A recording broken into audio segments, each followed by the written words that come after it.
you very much for joining us on this edition of the Expert Corner on Business Foresight.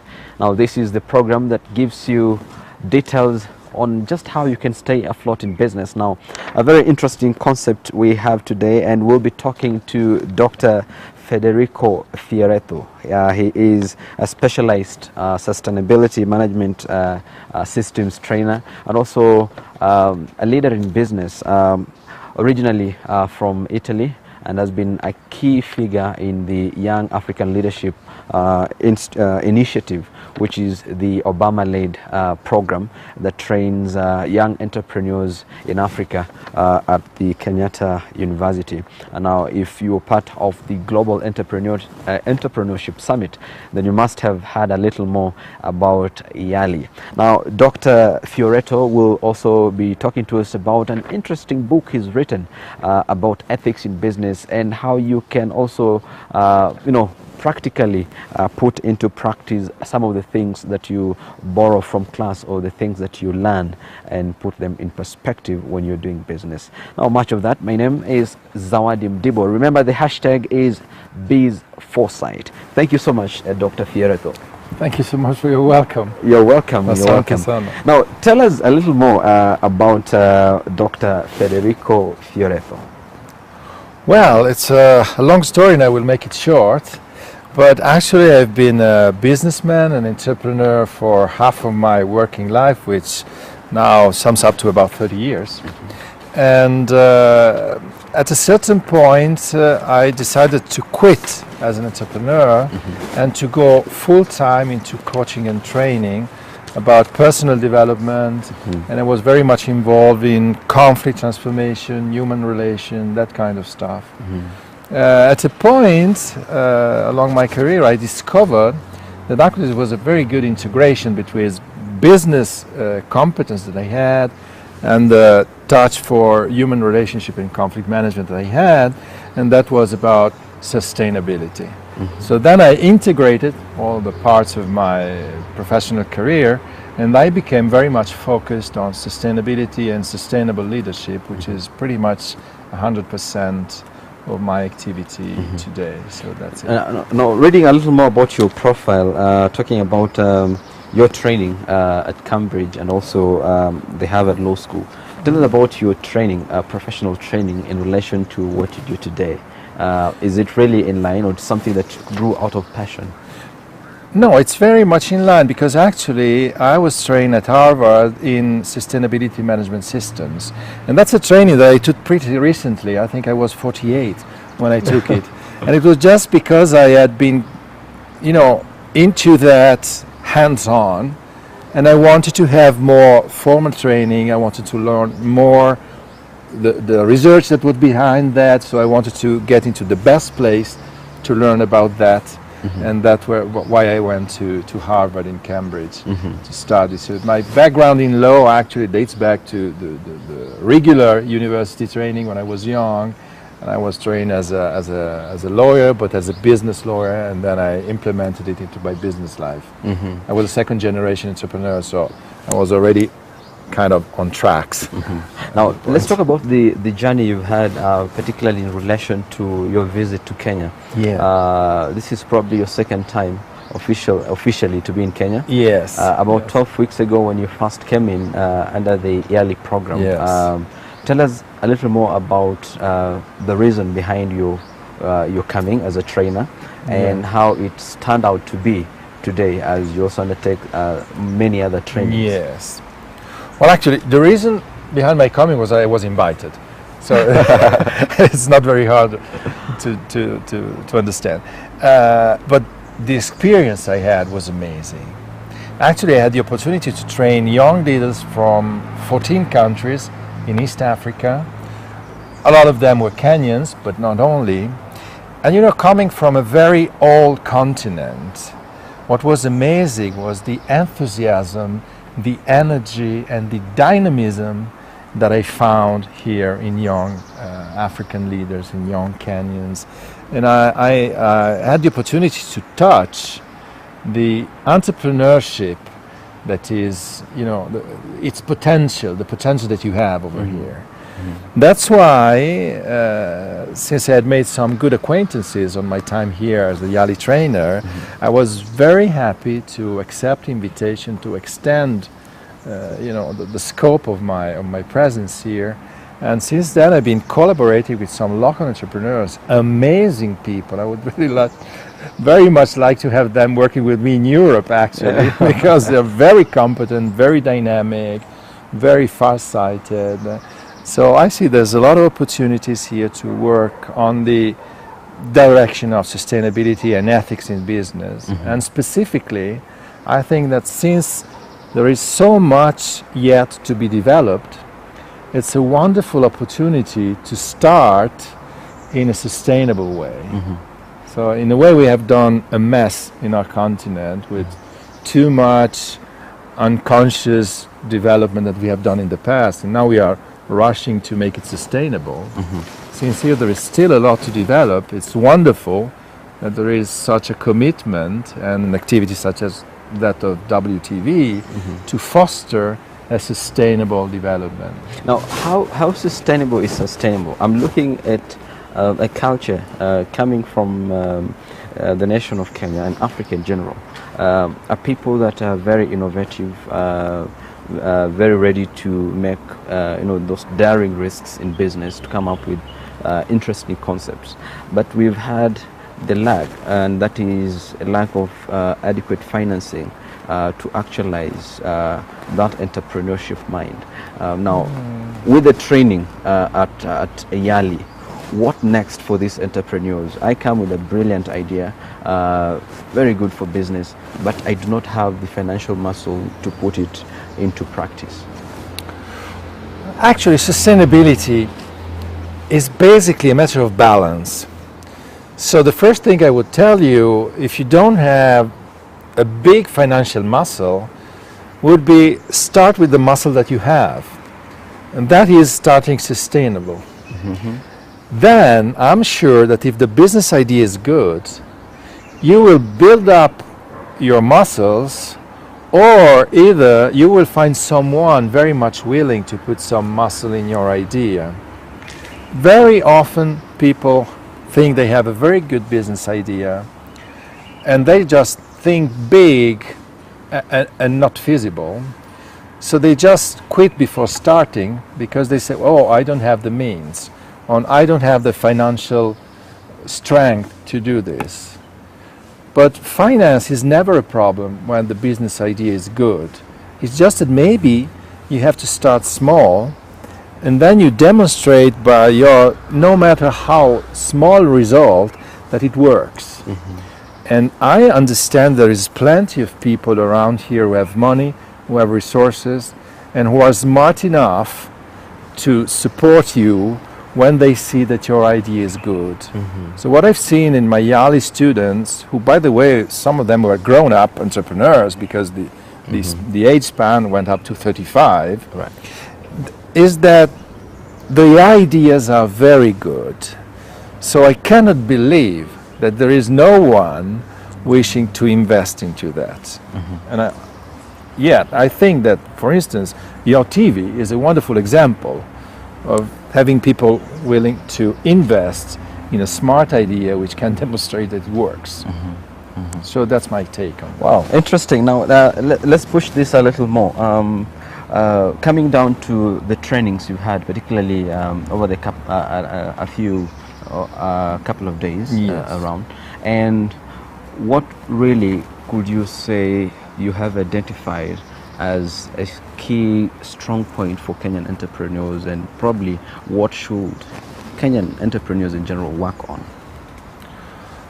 Oh, I think it would be somehow arrogant to give such an opinion. I've been here for a short time, so what I can have is a feeling.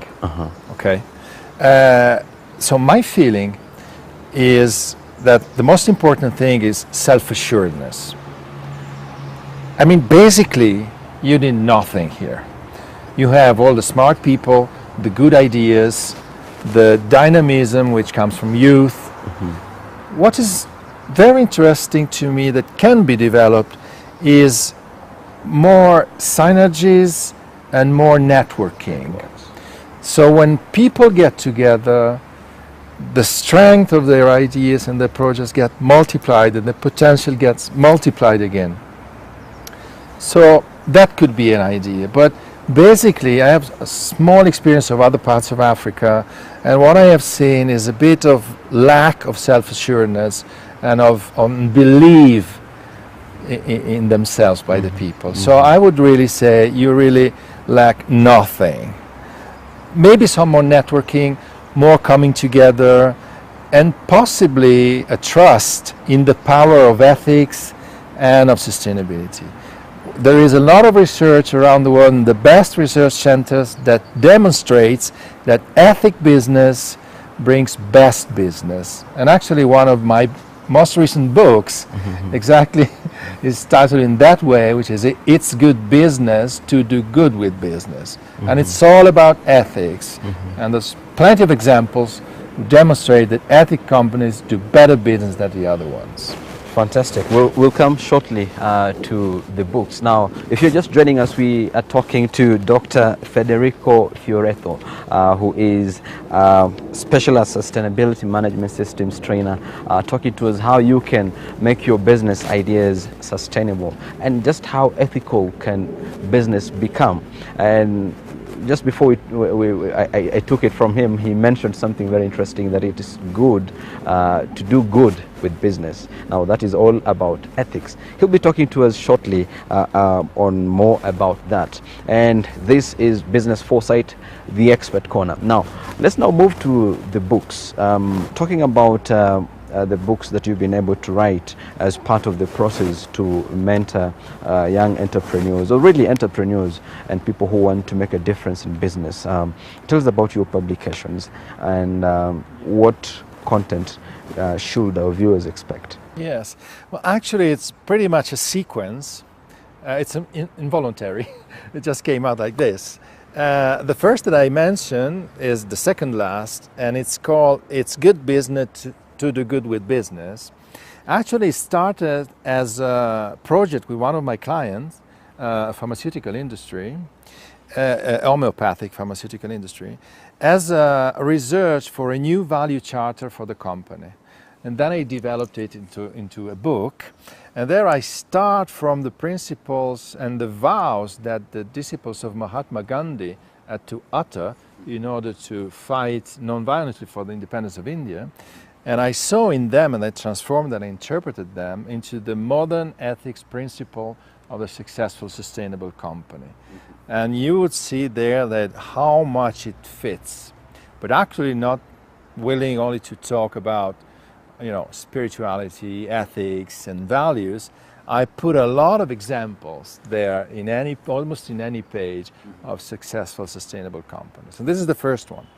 The most recent one, which actually was launched in Nairobi exactly the other day, so this is my way of honoring Kenya entrepreneurship mindset, is called Sustainable Leadership, the CASE method. And the CASE method actually is an original method that I have developed in order to give a practical way to implement ethics and sustainability into the decision making of organizations, business, public administration. I do a lot of work in healthcare organizations, for instance.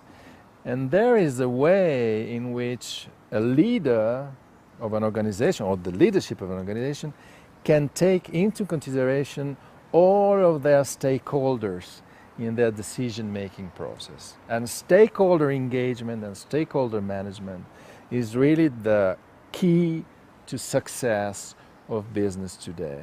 So that's why I'm very keen on working on both sides, on a way inspiring and talking about high values to develop a wide vision for the organization or for the business, and on the other hand being practical, hands-on.